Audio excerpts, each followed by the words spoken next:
Greetings to all of humanity. It's really a joy, it's my pleasure. It's always an honor to be out here in nature and greeting you. Always bring this message of enlightenment to you, this message of emancipation, whereby I'm pointing you to look no other place but to look inwardly to discover that your real identity is your divinity. Thus the reason why I want to speak to you concerning how Abdullah taught Neville Goddard the law of consciousness and how you can have that experience as Neville did have that experience and testify to the rest of the world. Thus the reason why I'm here testifying to you also concerning the law of consciousness. Now many people who have followed the messages of Neville Goddard or the teachings of Neville Goddard would have heard Neville Goddard spoke many times about how Abdullah taught him the law. And many people are using the law to create their reality consciously. But this law is actually the law of consciousness. And what is really consciousness? Okay, now we know that we are here and we are experiencing life as a human. And it's actually a human experience. But our true essence is spirit. Now, many of us know that by theory. But I'm saying you can come and have certain experience whereby it would not be theory for you. You will be a witness that consciousness is the only reality.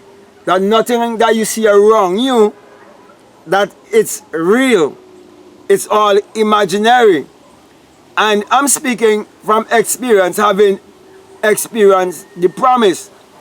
Now, Abdullah taught Neville how to leave America to travel to Barbados after he had that burning desire.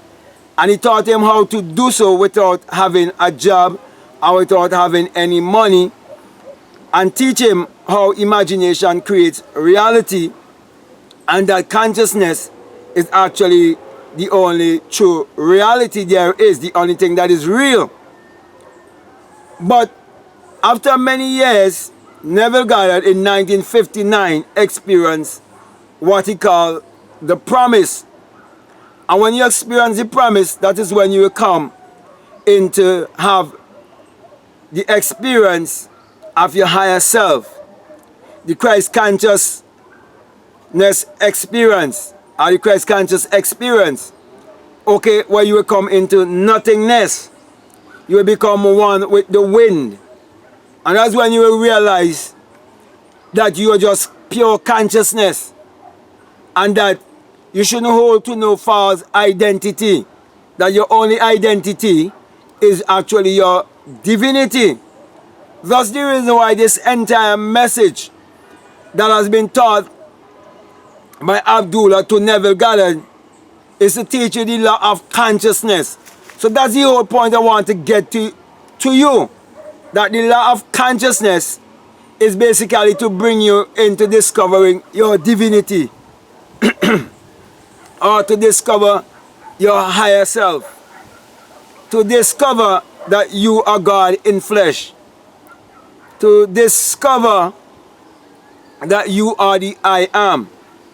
To discover that the Bible is your spiritual autobiography that must be interpreted psychologically. He taught Neville the law of consciousness so that Neville will be able to point all of humanity to look inwardly to discover their divinity. And that is why you've been told in Matthew 6:33 that if you seek first to discover the kingdom, you will discover that the kingdom of God is within you. And when you discover the kingdom of God that is within you, then you would also discover the secret of creation. And you'll be able to create your reality consciously. That's the reason why, my brothers and my sisters, this message is to teach us that we have to be more responsible for our thoughts and our actions Because our thoughts are what is creating our reality. And we become what we think about. For thoughts become things. But when you become one with the wind, it's all a different story. It's the greatest experience that you can have. It is the greatest experience that you can share with humanity, because you know that you are the fulfillment of scriptures. You know that you are the Christ walking on this earth. You still will go by the name that your parents will have given to you. But deep within, you will know that you are the one. You would know whenever you read the New Testament and you read about the Christ, you would know you are that one. And if you try to tell your brothers and your sisters that you are that one, you would face a lot of condemnation. Many would say blaspheming. Many would say, let's stone him. Many would say, let's crucify him. Many would question you. But the main aim of Abdullah's teachings to Neville Goddard was for us to discover for ourselves that consciousness is the only reality. And we have to use that power of our consciousness to create our reality consciously. So that's basically what I want to share with you. So even though you're using your imagination to create your reality and you're getting more money, you're getting more material things in your life, things seems to be much better for you. You have to understand your mortality. You have to understand it's just temporal being here. Okay, just having an experience here, but you want to get more in touch with your eternal self, that you will be able to conquer death, hell, and the grave. And you'll be able to say, oh death, where is thy sting? Oh grave, where is thy victory? Therefore, you'll be able to conquer all fear and all doubt. You become fearless, and you will understand that hell is not a geographical location. You will understand that it is a state of mind, and you'll be able to live in heavenly places, dwelling in your Christ consciousness. So, my brother and my sisters, you know, that's really the message I really want to get across to you, okay?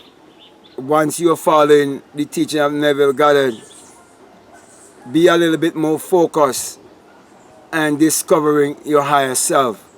So, with that being said, my brother and my sister, I want to say to you that if this is the very first time that you're listening to me and what I'm saying that is really resonating with you and it making sense to you and you would like to hear more of this kind of teaching, I would encourage you to subscribe if you haven't subscribed already, or to like, comment, or share this message. Now, before I leave you, I want to let you know that this message I bring to you, that it is the single-eye message of self-realization, of which Matthew 6:22 says, if your eye be single, your whole body be full of light. And I'm saying to you, my brother and my sisters, that God is light, and hadn't it been that that light would have awakened within me, when it opened in me as a single eye, when I awake from the dream of life and come to understand that when it says in the Bible that you shall change from mortal to immortality in a twinkling of an eye, that twinkling of an eye is an opening of an eye. And when it happens to you, you will feel that great and mighty shaking, and you will hear the unearthly wind, and you will ascend like a fiery being and burst your crown chakra and become invisible, become one with the wind, and experience the virgin birth and experience the resurrection. And you would testify to your brothers and your sisters like what I am doing here, because it's that experience that have me here bringing this message to you, and always saying to you, do not let anyone deceive you or brainwash you to make you believe that the eye above the pyramid and the US dollar, that it's an evil symbol. No, it is the all-seeing eye of God in you, who is your imagination. For you will experience an awakened imagination and come to realize that God and man are one. That's the reason why I always put my hand right above my crown chakra and saying to you that when you have the experience, that you will come to realize that it is the rising of the S-U-N in a S-O-N, and that it is the dawning of a new day in your life. For the sun, as in the S-U-N, parallels the human imagination, and the human imagination parallels the sun. For without the sun there is no life and there is no light. And without the human imagination there isn't anything made that was made. And you're told that the Lord thy God is a sun and a shield, and no good thing will he withhold from you in Psalms 84:11.